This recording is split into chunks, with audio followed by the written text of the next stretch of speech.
I always in 2012, like I would have loved to stay there. So it sort of came to my head probably about 4 years ago properly. It was when I just started university and I was interested in the idea of entropy and the idea of things kind of breaking down, and I sort of de-threaded as a long coil of rope, so it became a pile. And that lay dormant for like quite a long time, so I didn't really think about that, and it just got shoved aside and I did other things. And then I started having a bit of interest in flags and what they could be, and I was trying to play around with the shapes, and that wasn't really working. So I just took that process and just picked up the flag and started de-threading the Union Jack. So that was my first one. And that piece kind of later came to light to be 17 flags. I think the different context changes, it just changes how the work is received, and it kind of molds a lot. I mean, I see this work as being quite open in a way. I just do these insular actions, but because of the choice of material and the framework that I make, it kind of has these ripples. So I did like the idea of having it in a university where there are people coming from different places with different ideas, and a bit like the flags with these different sort of points of identity, and but when they, through the process of people coming to university and through the process of taking these flags, there's like, it opens up a discussion. I'm very interested in the relationship between works, in a sense. So for me, a lot of the time I'm looking at the gaps between the pieces. So it's not necessarily the certain materials, but it's more the associations between the pieces I'm quite keen on. And I find working with a large range of materials helps me almost work out what it is I'm actually interested in, because I'll make one thing and it'll be in wood or bark, and then I'll make another and it'll be in like polyester or plastic. I like that because it clarifies things for me.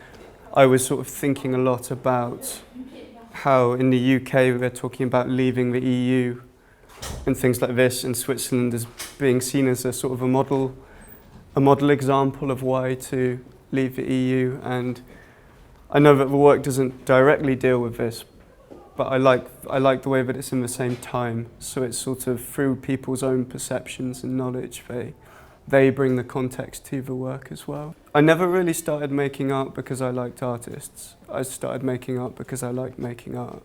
So that was my sort of fundamental thing. And in that sense, I've always seen myself as being a balance between making and thinking, and I always liked the idea of the work holding that sort of within it and holding itself and holding its dialogue through the materiality. So in that sense I see myself as being very sculptural but very conceptual at the same time. So there's this sort of, I always think that I've got like a fight going on between my hands and my brain, and getting one to do one thing and the other to do the other, and sometimes they're friends and it works, and sometimes they're not, and it makes a great piece as well. So Open my mind. Like the other way. Great. I'm a painter essentially, and so even when I take photographs, I do it with the intent of imagining what it would look like in paint form. I love painting, so that's always my intent. But that being said, I wanted to acknowledge the photographic process, and I did that by painting essentially the collage of photographs as part of the paintings. Painting has a different read than photography. It's a slower read. It takes longer to look at it. It takes longer to make sense of it as a viewer at times. I'm also a thick painter. I'm always thinking about how I'm going to essentially sculpt the image with my paint. And so I'm always thinking about how it would look three-dimensionally in that paint form. I'm really happy about the installation being in the corridor space, because it's a place where people are coming and going between rooms and between educational sort of spaces. Briefly, it might even interrupt the usual sort of unconscious state that we are in when we're moving from one space to another, that kind of transient state. And so if by chance the work stops students or faculty or whoever who might be walking between that space, and it causes them to stop and interrupt their own thoughts and briefly activate their thoughts in another kind of direction. And perhaps even they might even have enough time to stop and get absorbed into the illusion. I think that this is fantastic.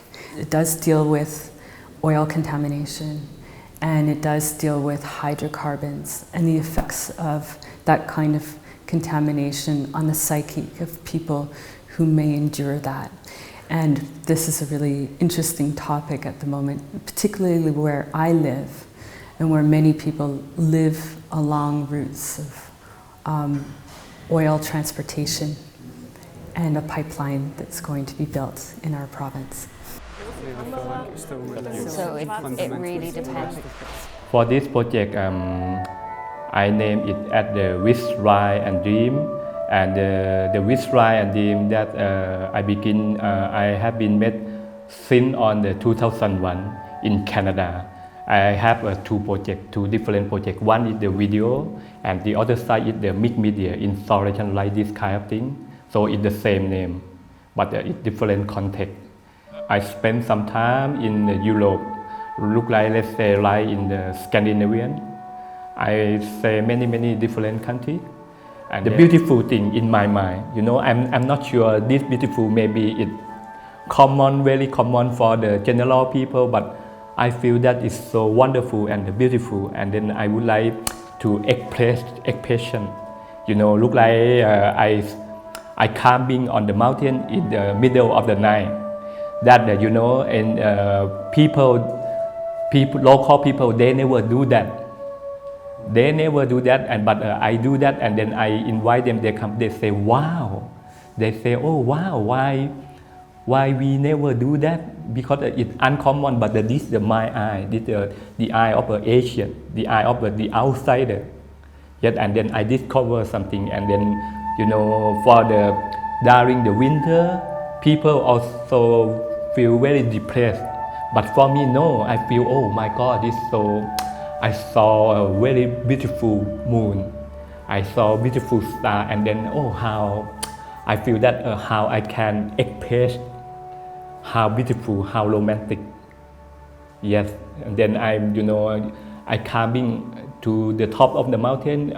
In the middle of that, maybe I reach the top of the mountain between 2 or 3 o'clock, and then I invite some of the friends to play the saxophone, this music on the top of the mountain. Okay. Yeah, and then I saw that, yes, this is some kind like I'm looking for, because this if I just live in Thailand, I will never discover this kind of feeling.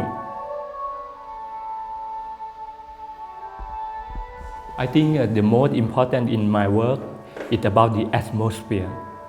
And the second, it's about the harmony.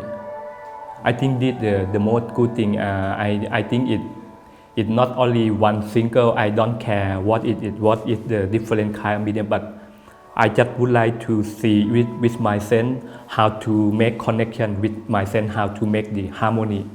For me, I have the idea of my work. I have one single that I could say to you. Everything is possible in my work. Everything is possible. I just thinking if I make people will feel when they came to my work, if they feel peaceful, I think I'm done. I'm done. I don't expect anything. I just let them feel peaceful, happy, go home. That's it.